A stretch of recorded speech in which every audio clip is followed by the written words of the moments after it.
I'm back. I know the other stream ended abruptly. Things happened, and I had to go ahead and delete all of that on that stream. So, yeah, cool. I hate kids, by the way. Undisciplined ones, of course.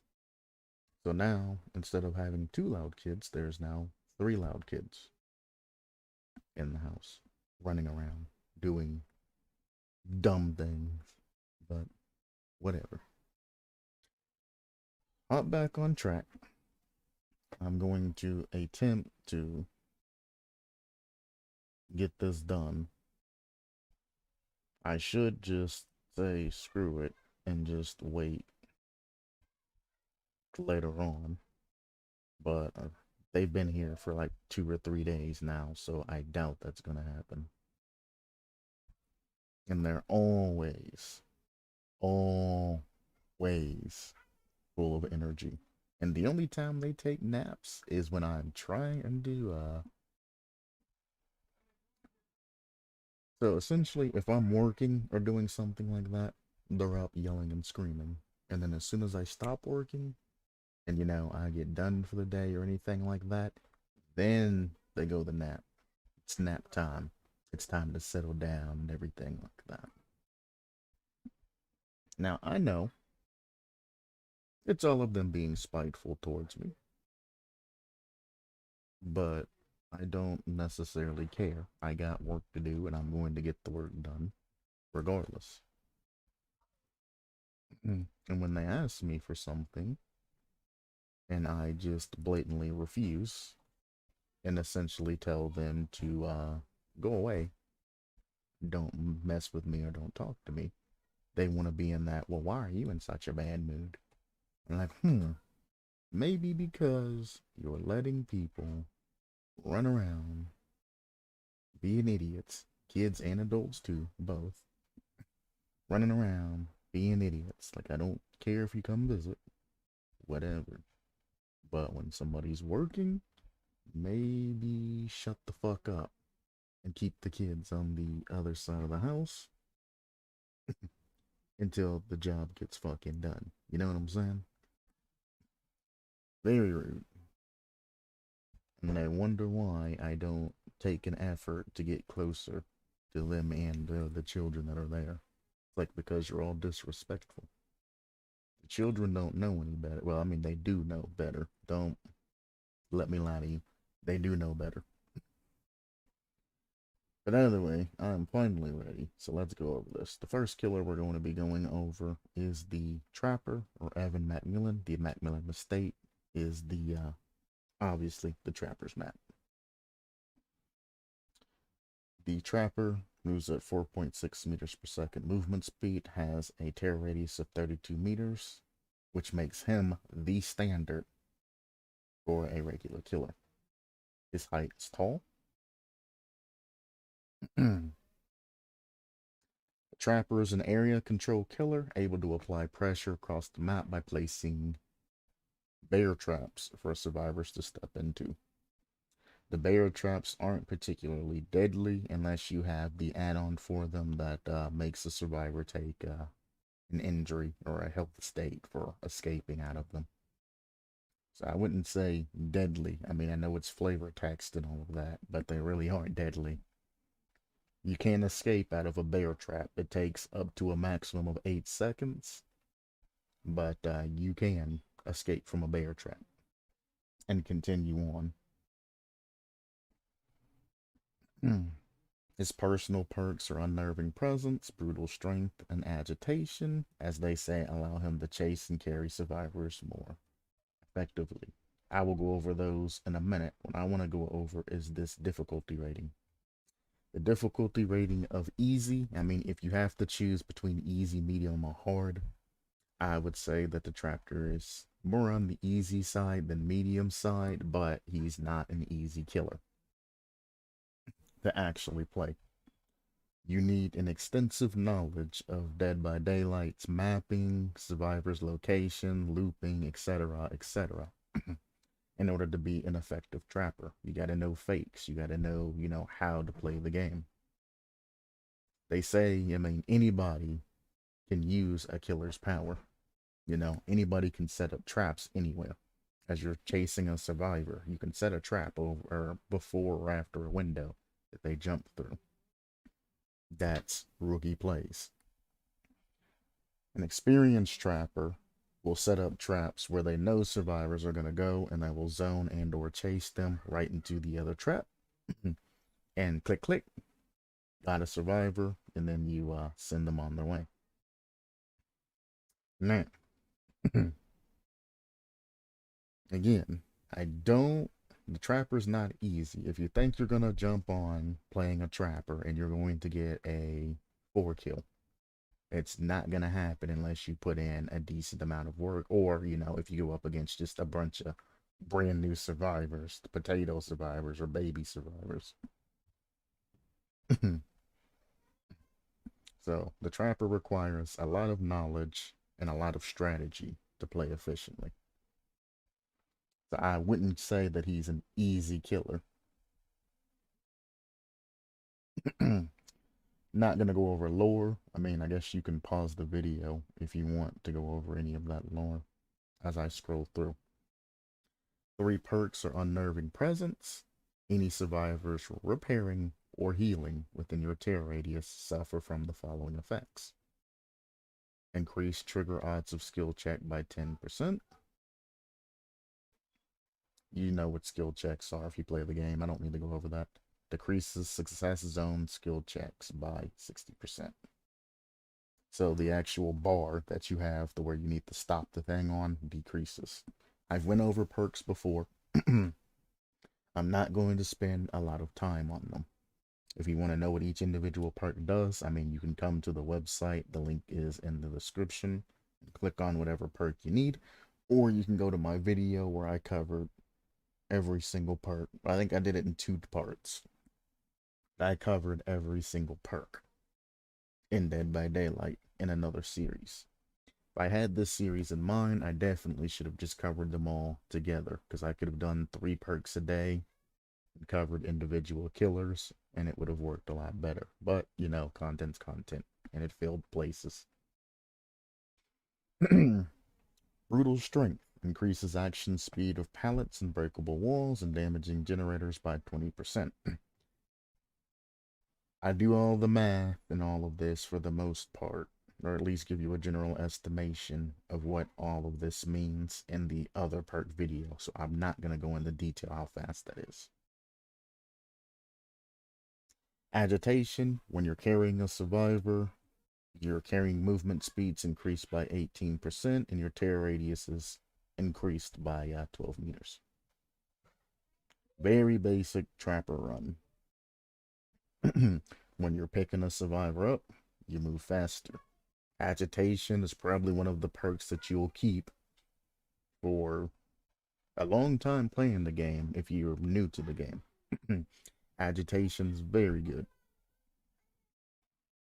The rest may change, but agitation's one of the things that'll probably stay with you. That increased speed after picking up a survivor. Very good. And if you're broke like me and you can't afford additional killers and things like that, you know, well, every killer, I should say, every killer, to get all of these different perks, then, you know, Shrine of Secrets is there. But for the most part, yeah. Cleaver, Trapper's primary weapon, and his power is what he puts with bear traps. The Trapper starts the trial with 2 bear traps, with 6 bear traps spawn randomly throughout the trial grounds. It has always been 8 for a long time. They just shifted it recently to 2 bear traps as opposed to 1. The Trapper can see the auras of every bear trap at all times. Now, this is what is very important. 2 things there. 1, you start with 2 traps, and 2, the bear traps spawn randomly throughout the map. You can't just go to a locker like most equipment and pick up a bear trap and then start using it. You actually have to go to that portion of the map to pick them up. I wish they would make a sort of add-on that gives you an extra bear trap you can carry and makes it to where you can get bear traps out of lockers, because it would be a lot more helpful than having to walk cross map, especially if you just don't get to those bear traps in time. It'd cut down on the amount of time it'll take to set traps. But you can see the auras of them. Collecting bear traps. If you press the interaction button while standing near a disarmed bear trap, you can collect it. You can also press the button on an armed bear trap and you will immediately just pick it up. You do not have to disarm it to pick it up. You can pick up a bear trap whenever you want. Very quick. Trapper can carry 2 bear traps at a time. You can also rearm bear traps that are already on the ground. So if a survivor triggers a bear trap, you can reset bear trap. If you run across a random bear trap that just pops somewhere, you know, during spawn, you can also set that bear trap where it is without picking it up first.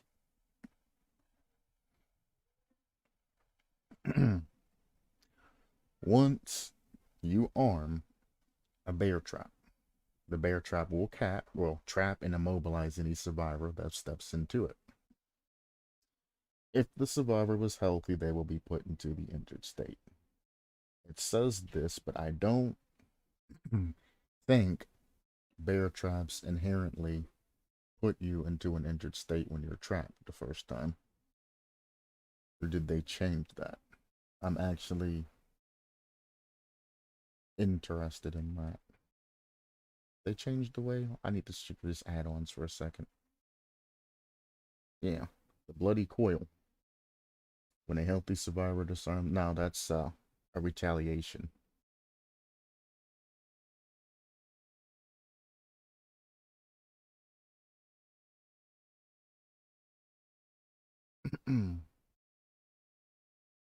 Alright, so it looks like they changed it. Like I said, I'm learning this new trapper and everything, all these other killers, as I'm going through this. So some things they say is going to be in the old past, which will be corrected hopefully in the future. So all bear traps now.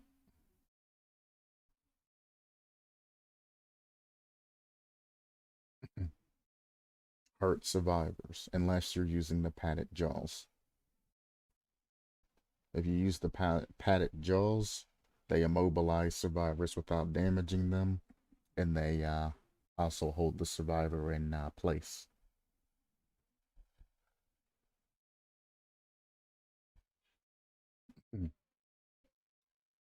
So that's one new thing. In the past, the trapper, if you got caught in the trap, unless they were using add-on, you took no damage.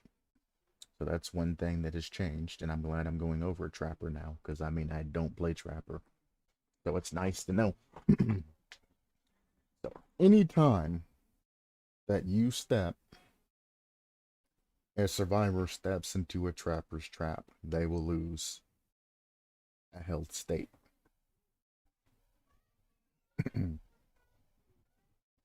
Or I should say, they will go into the injured state. Now, as this is saying, if a trapper steps into his own trap, the trap will snap on the trapper, and the trapper will go through a small animation of resetting the trap, and then we'll continue to move on.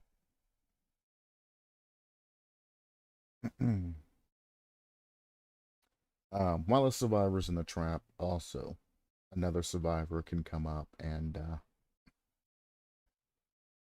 untrap that particular survivor in one attempt. The survivor that's in the trap can release themselves by themselves, but they're going to struggle as they do it. Like I said, I'm not going to go over extreme detail. I don't want to spend a couple of hours per killer unless it's something that I generally just don't know about. This is not a comprehensive guide for beginners, and I guess I should have prefaced that with a disclaimer. I guess I'll add it to the description or something tomorrow. I feel lazy. I feel tired because I got woke up early. But yeah, from this point on, I figure I should let everybody know. If you are a beginner to Dead by Daylight, this is not a comprehensive guide on, killers, how to play them, how to build them, etc., etc. Only thing I want to do is go over the modern day killers and what they do. So when I do reviews for the future, I have all the information that, I need. So I'm not saying, like, oh, well, trappers' traps don't actually injure survivors. And then somebody be like, well, yeah, they do. All right. If you're interested, this is the setting time, escape time, rescue time, everything like that. And they capped it at 6 attempts, which ends up being like 8 seconds or something like that. But I'm gonna double check to make sure they ain't changed it. So 2.5 seconds of setting time. Crouching down's 0.5 seconds, settings 1.5 seconds, standing back up's 0.5 seconds, which gives you 2.5 seconds. Disarm time for the trapper is 3.5 seconds.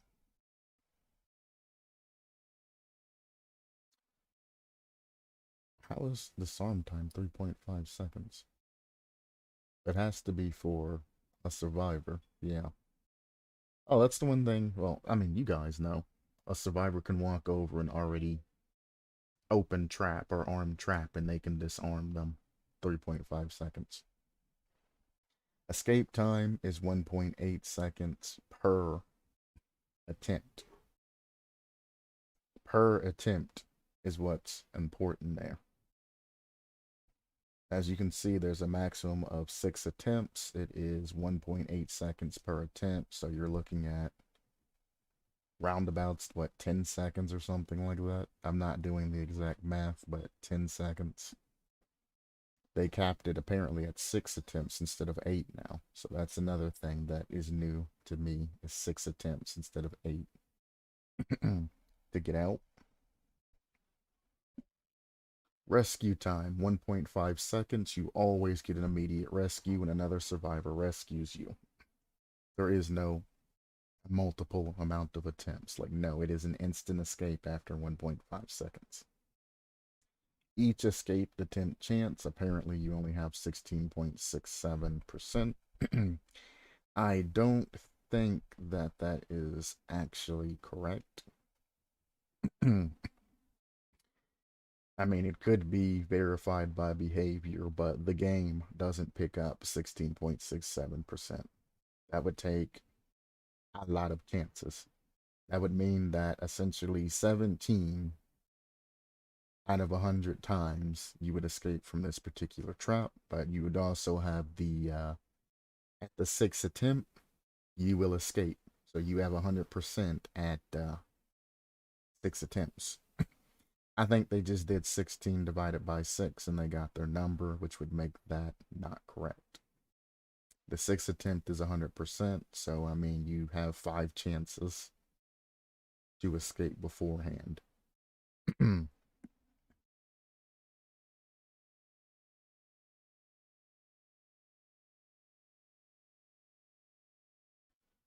um, Setting buffer, there is a 1.5 meter minimum distance between 2 bear traps. So you cannot set them anywhere on top of each other. You have to set them apart. The reason it's 1.5 meters, that is enough space for a survivor to squeeze through running and not have to do anything significant to avoid stepping in your traps. So it keeps you from putting traps side by side to where survivors can't get through. After the trapper gets caught in his particular trap, he has, like it says, 3 seconds before the trap will snag him again. So you can step in your own trap, reset it, and then walk, pick up a survivor, and then walk back over the trap. if need be. Or pick up a survivor on it. Well, don't walk back over the trap, obviously, because you only got 3 seconds. But if you step in a trap and you have a downed survivor, you can reset the trap, pick the survivor up, and then walk back over the trap without having to worry about getting trapped again. Unless you're slow. Bear traps, as everybody know, can be colored. Lighter, rusty looking, more newer looking. And then you have the tar base. Or dye. I guess it's logwood dye and then tar. You know, I've never really actually stopped to look at these. And these don't actually look like bear traps. They look like beaver traps. If anybody's ever seen a beaver trap, this is exactly what this looks like. Add-ons, I don't really need to go over these because most of them, except for like the padded jaws that obviously immobilize them without damaging them. There's also one that makes it the way if a survivor escapes from a trap on their own, they'll immediately go into the dying state.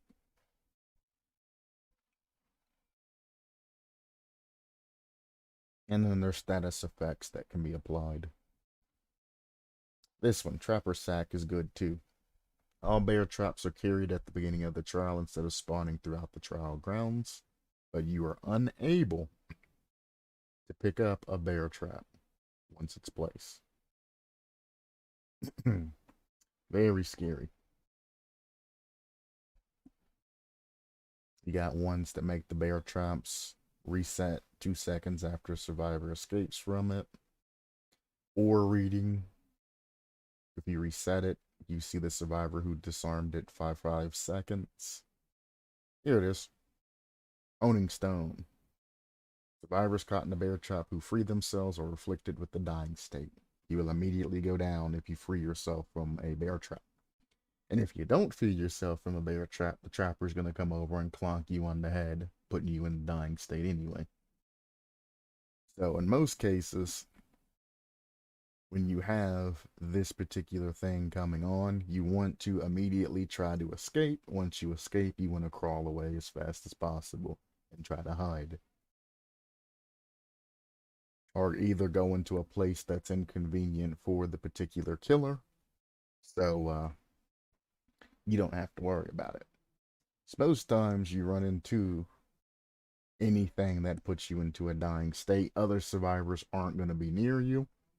And if you know no survivors are coming for you, then yeah, you got to do something to save yourself.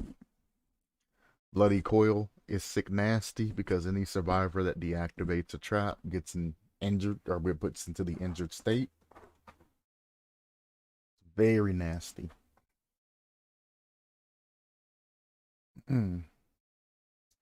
Skipping cosmetics. I mean, for any of you that care, this is a prestige. Literally him just bloody. We're going to skip through all of this. The Trapper is a part of 3 DLCs. Is there a DLC for Trapper? Bloodstained Sack, YouTuber for HTO, Delirious. Oh, Delirious got his own mask. And the Death Garden mask. Interesting.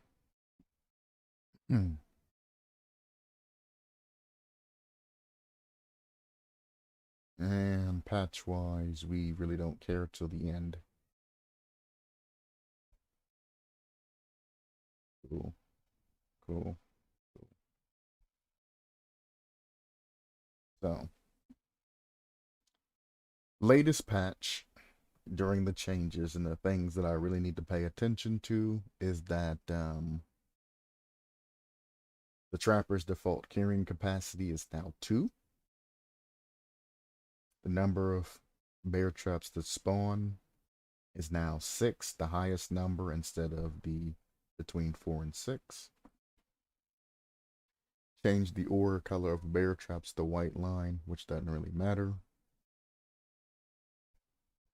Received an add-on pass reworking several add-ons. So the add-ons on the Trapper have changed, so I probably should have went over those, but oh well. Added an audio cue where the Trapper grunts when picking up bear traps.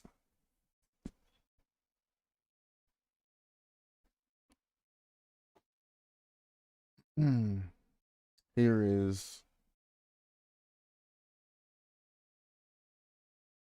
trivia, if you want to know. There's not anything really trivia about this particular trapper that I should go over. When it comes to like Legion or something, we'll have to go over that. But Trapper, he's kind of really base. There ain't really much that you need to know trivia wise. That you just, hey, good to know. From Trapper, we are going to go into Wraith, and that's going to be the last one that I do for the day because I spend, what, like half an hour? Yeah, 25 minutes on that. Trying to make these somewhat fast and trying to get through with these within the next, like, week or so. Wraith, Philip, Ojomo. Uh,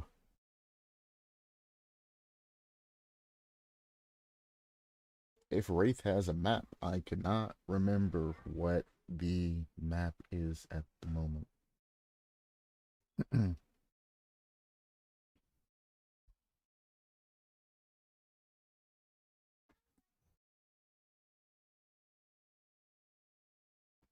DBD, what is Wraith's map? I'm drawing a blank.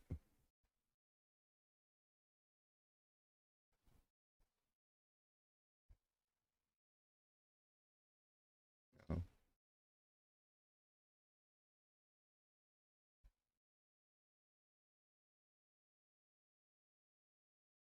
I'm, I'm drawing a blank. I don't. Oh, before I get into the Wraith, I pulled all of this stuff up.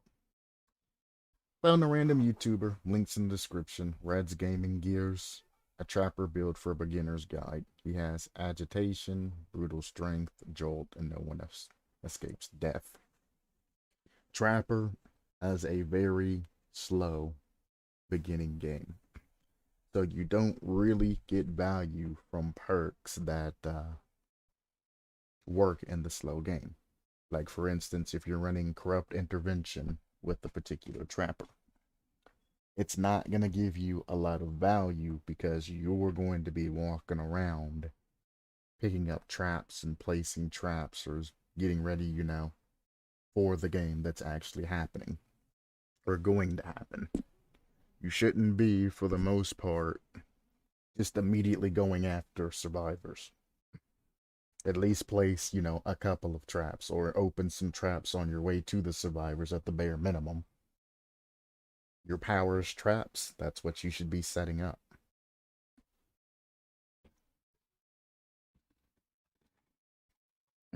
So, as you're setting traps, survivors are going to be working on generators, which makes the trapper not a very beginning game killer. I mean, there are some situations where corrupt intervention will help you, but like I said, like it will help you, don't get me wrong, but you're not going to get value out of it. If you use corrupt intervention, all the survivors come forward, you now have to chase survivors instead of setting up traps. Any traps that survivors see you putting down, they're going to immediately just walk over and disarm. It's going to be a pain for you if survivors see where you place your traps. That's why I said you have to have very good knowledge of the game, the maps, the mechanics, and things like that to play Trapper. Because if you put them in obvious spots, survivors are just going to go ahead and deactivate a trap on their way to a generator. And then when you're chasing them and you're like, yeah, they're just going to run through the already disarmed trap and drop a pallet, hop through a window that they know the trap's disarmed in, etc., etc. So, agitation gives you speed when carrying people. So, I mean, as you're picking people up, you can get those super quick hooks and then continue chase or continue zoning. Somebody else comes out of the woodworks and tries to save that survivor, you can use that increased speed. If you didn't know, any killer carrying a survivor moves at 4.6 meters per second. Agitation adds on additional speed.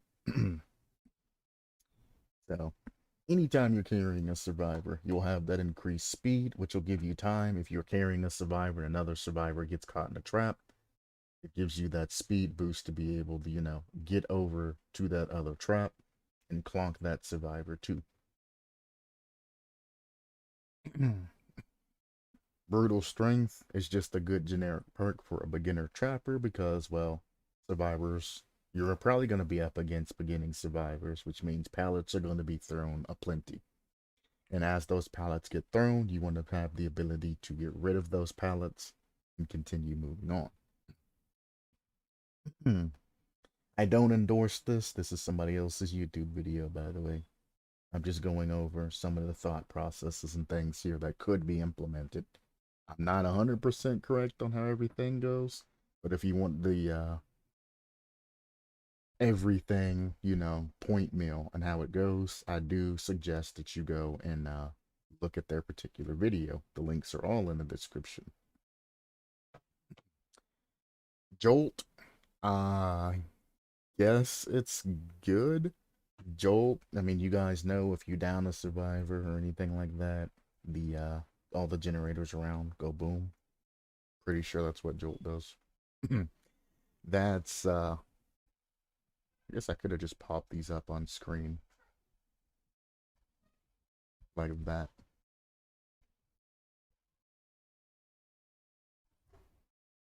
I can go back and find Jolt. Yeah, putting a survivor into a dying state with a basic attack causes all generation 32 meteors to instantly explode, regressing by 8%.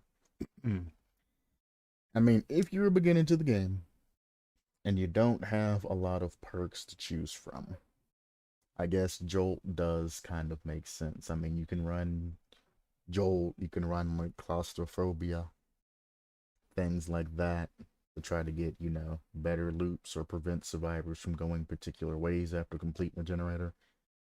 I personally always ran Bitter Murmur. When survivors complete a generator, you can see their auras, things like that.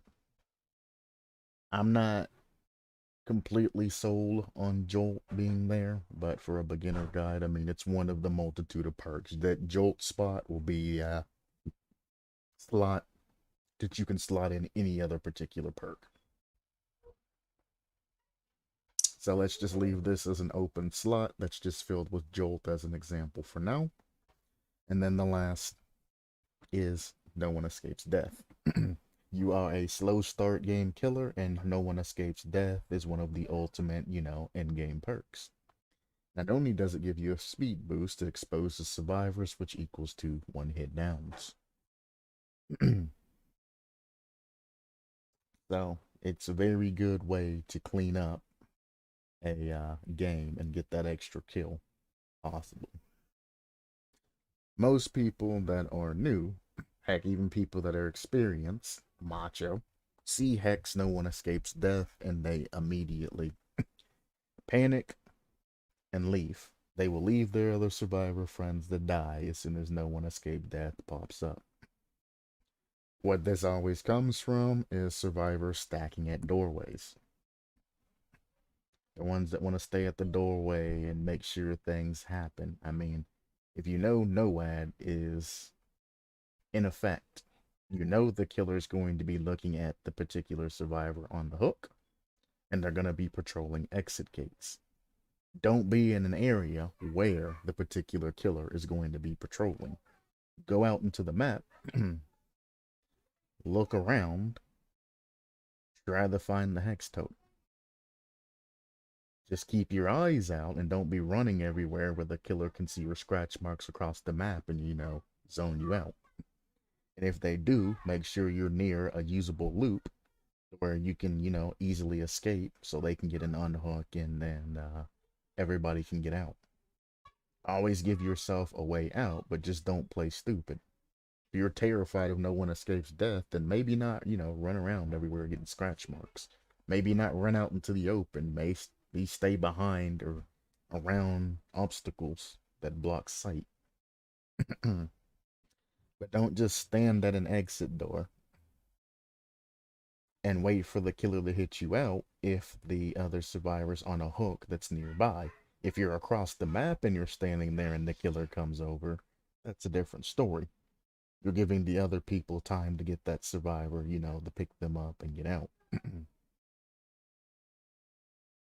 But if you're out in the field and the exit gates are already, powered and all of that, or even if they're open and things like that, search around the area that you're in as you're going through if you have no pressure from the killer, and search for the hex totem. Because if you can take out that no one escapes death, you have so much more breathing room.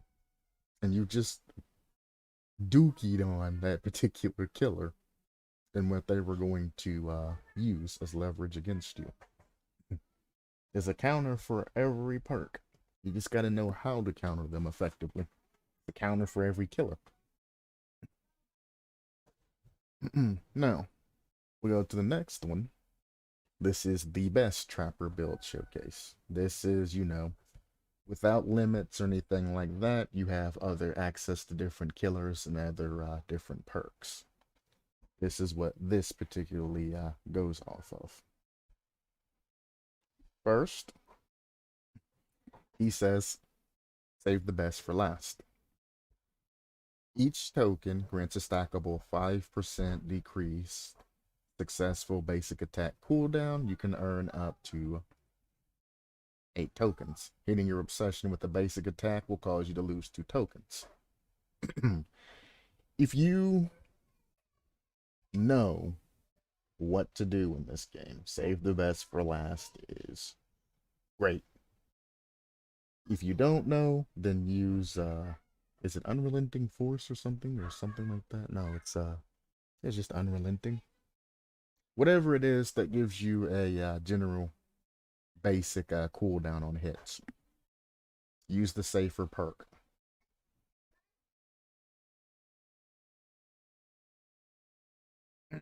Now,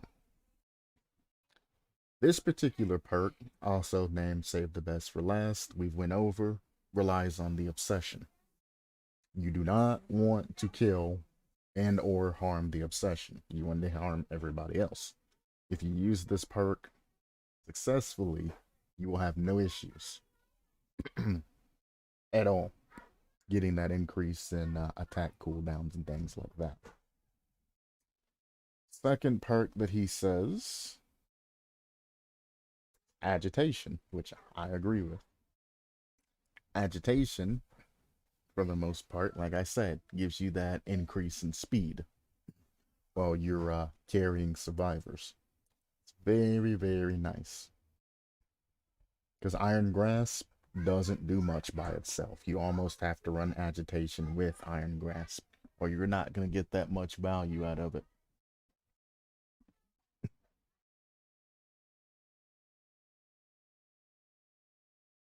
Next perk, Pop Goes the Weasel. Very good. After you hook a survivor, next generator you damage instantly loses 25% of its progress. Now, how the other guy was running, Jolt and things like that, it's not bad, but it's very situational. If you down a survivor that's not near a generator that's been worked on, with a basic attack, by the way, not a lunge attack. Jolt, doesn't have value. But if you use Pop, you have 45 seconds after hooking to damage a generator significantly. A lot of pressure. Pop is also good to run with Ruin, because if they do take out your Hex Ruin, Pop is a good backup to have. And I know all of you were like, well, Pop and Ruin don't stack. Yeah, I'm an OG Dead by Daylight player. I know this. But Pop is good to run with Ruin, because if they take out your Ruin, Pop becomes a very strong secondary perk to come in and pick up the slack. Very good in-game perks. He's playing Corrupt Intervention.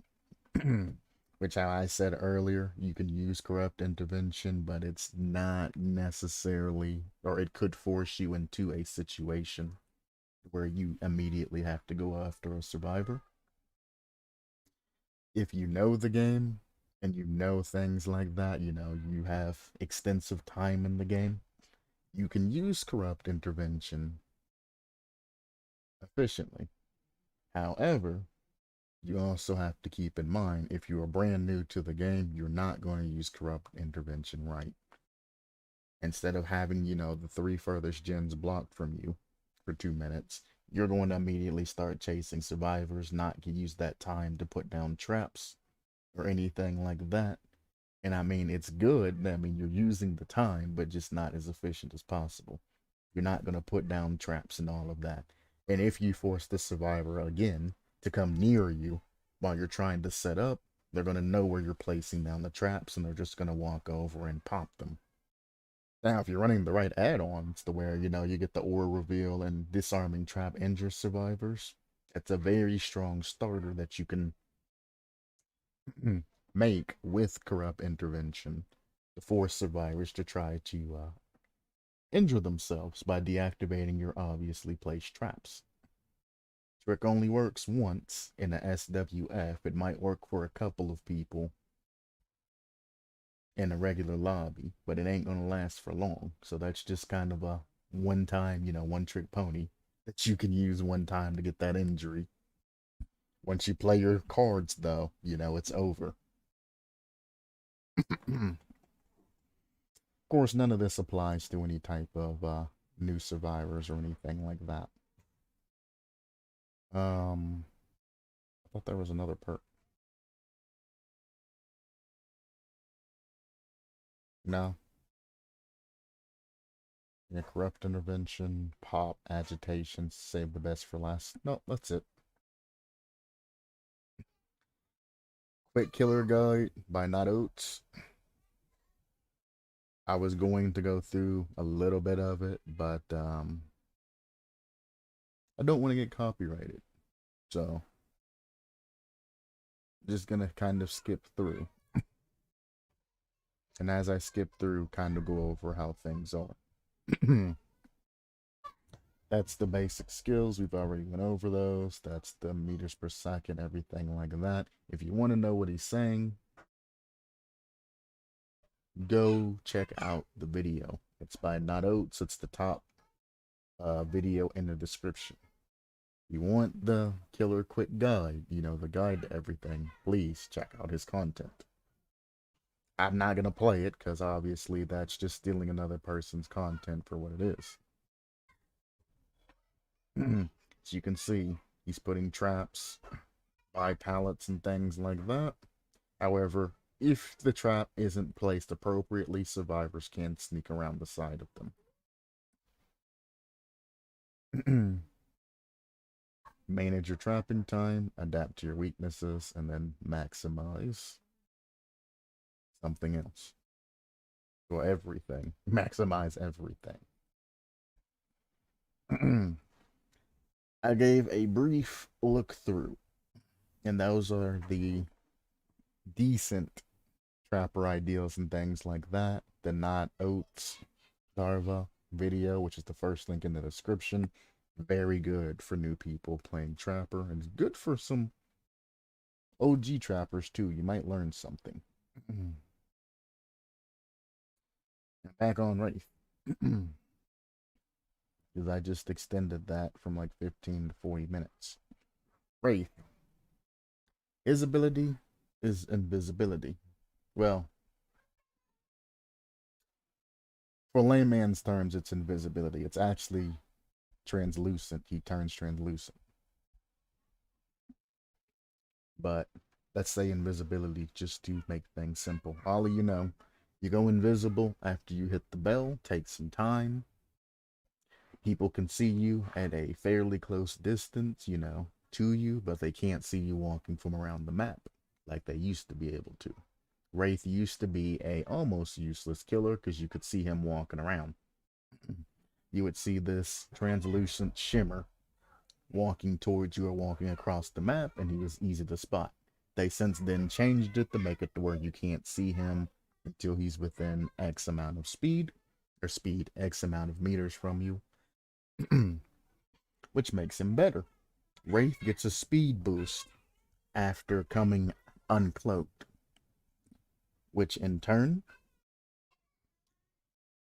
makes it, as Wraith is coming uncloaked, you don't want to be running in a straight line away from him. He will speed right up to you and he will clap them cheeks. You want to use the obstacles and objects to your advantage, you know, windows and things like that, to try to make him waste his speed boost. You might even have to drop a pallet preemptively just to stop him or try to go for a stun or anything like that. I'm going over the basis of Wraith. I'm not going to go over, you know, like, oh, well, if you run Lightborn, this can happen. That, like, no. The Wraith, while invisible, can be burned or light burned by a flashlight. Not going to go over counters or anything like that.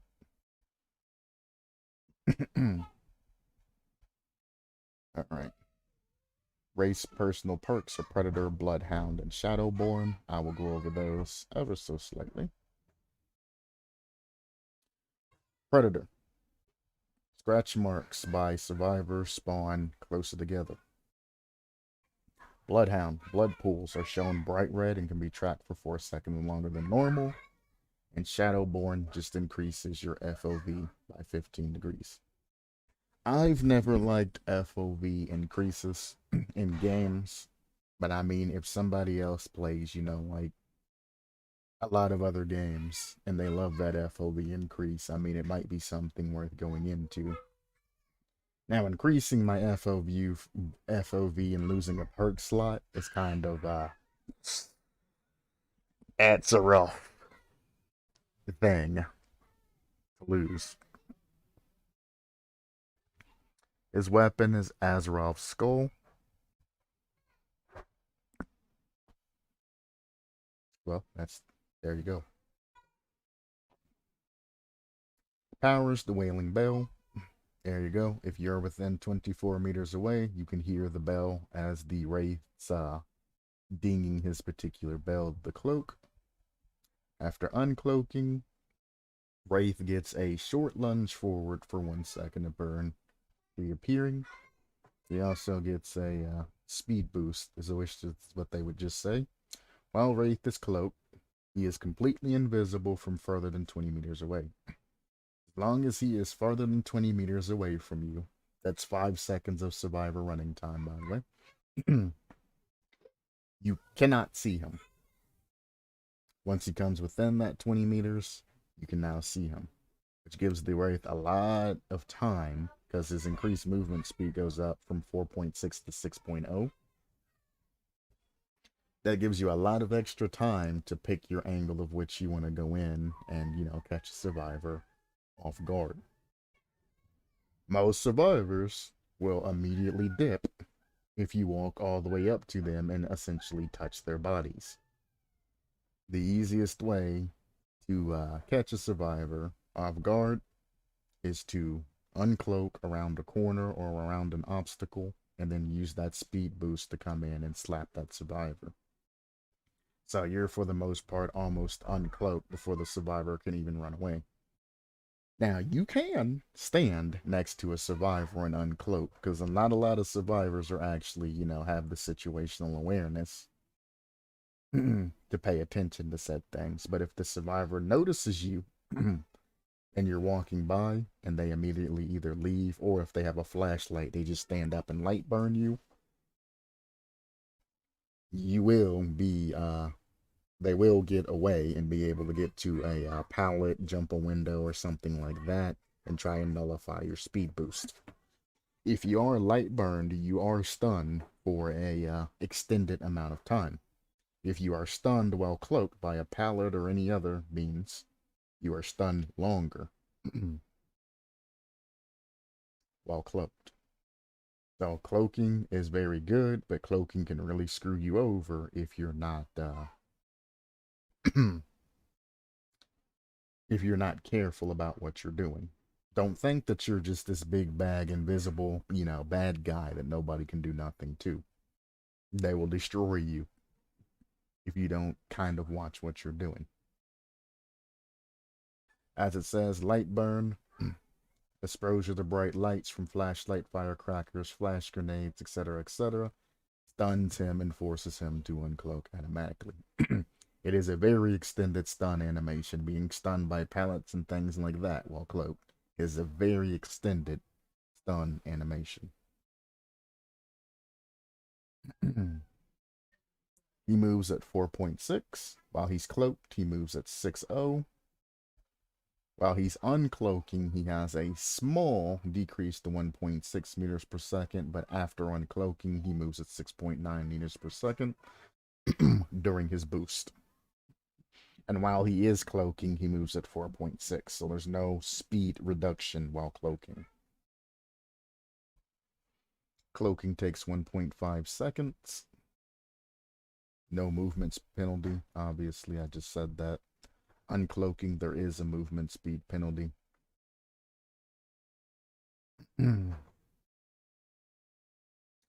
Lightborns and stuns. There you go.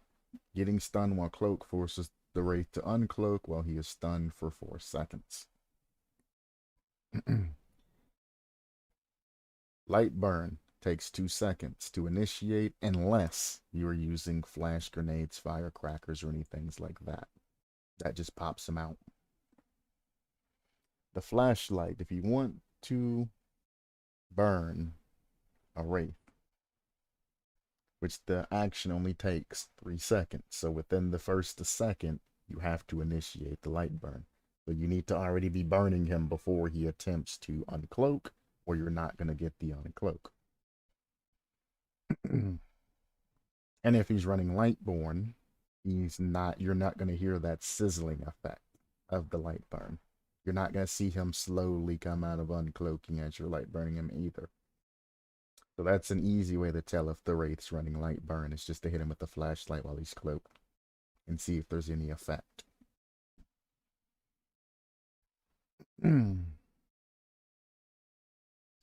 Everybody plays the Wraith a lot because the challenges and everything like that loves to point towards Wraith.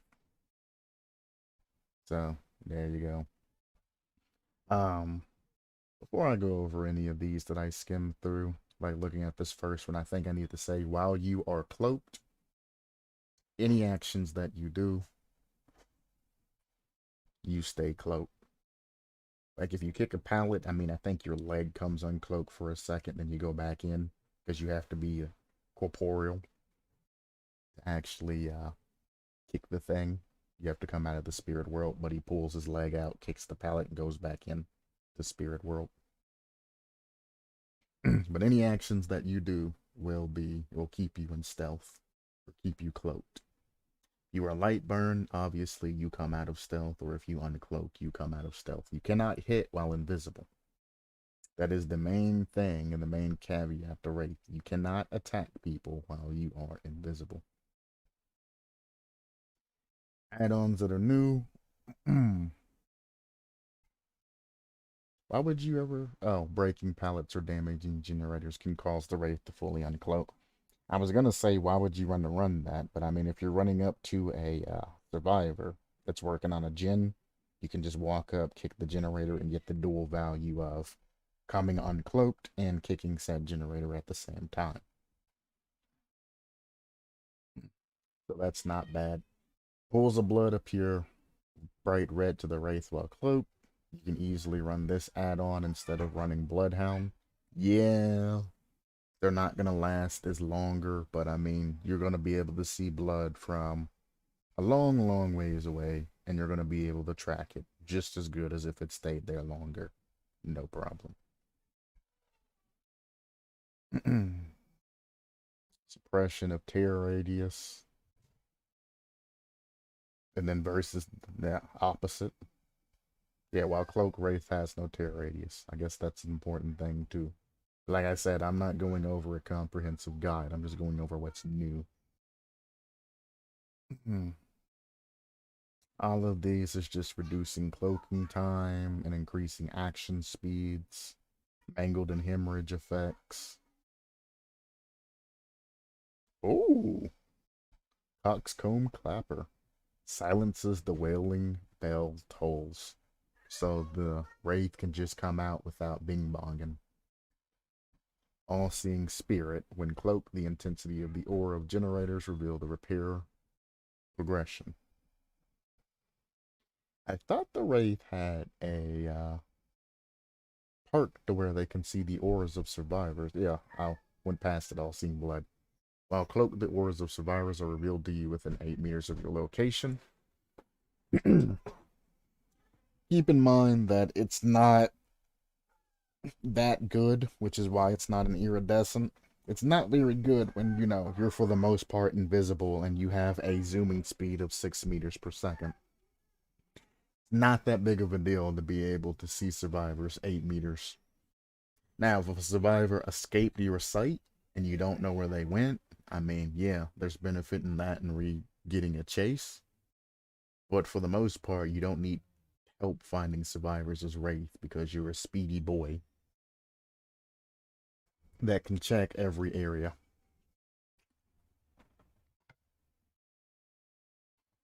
But I mean, I guess if you want to run like whispers or something, I guess you could run that with that and maybe use that to your advantage. Prestige is just Wraith and Blood.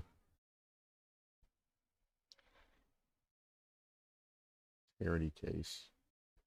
Oh, yes, right. Ohm does have that Wraith face. He has like the Ohm symbol on top of his Wraith. I wondered where he got that from. DLC. Let's see. Newest patch. Nerf decreased the post uncloak speed boost duration from 1.25 seconds to 1 second. So they decreased his speed boost he gets after uncloaking.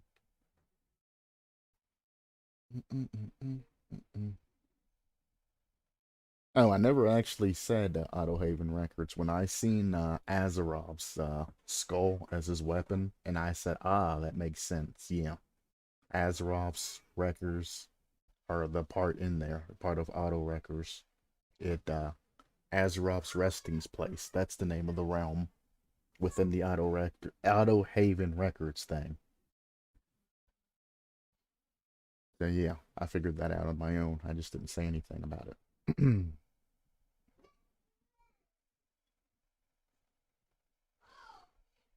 um, the Wraith's breathing sounds are a quiet, garbled growl as if he had a congested throat. That's kind of interesting.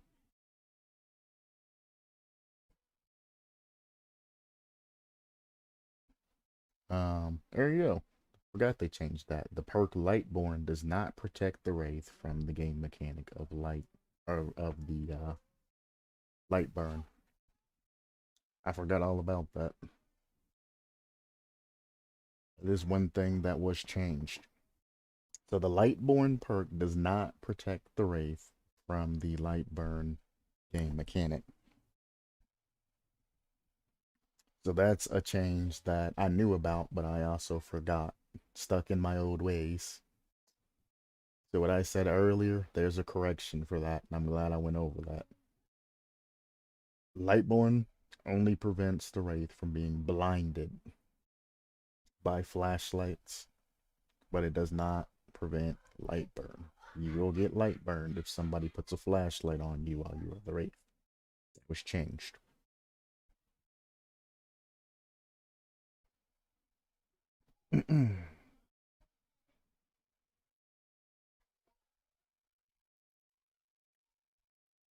And that is the end of the Wraith.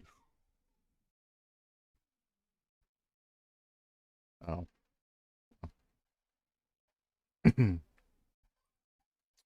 So the only thing I really learned from the Wraith is I can't say learned, I retouched with the particular Wraith is the light burn effect always happens. There's no way to get rid of it. If you are unnecessarily walking up to survivors that have, blast mines and flashbangs and flashlights and firecrackers, etc., etc., you will be punished at one point in time. New survivors, you might be able to get away with it on them. Experienced survivors, no. They're either going to dip or they're going to immediately light burn you and get that extra time to get away from you.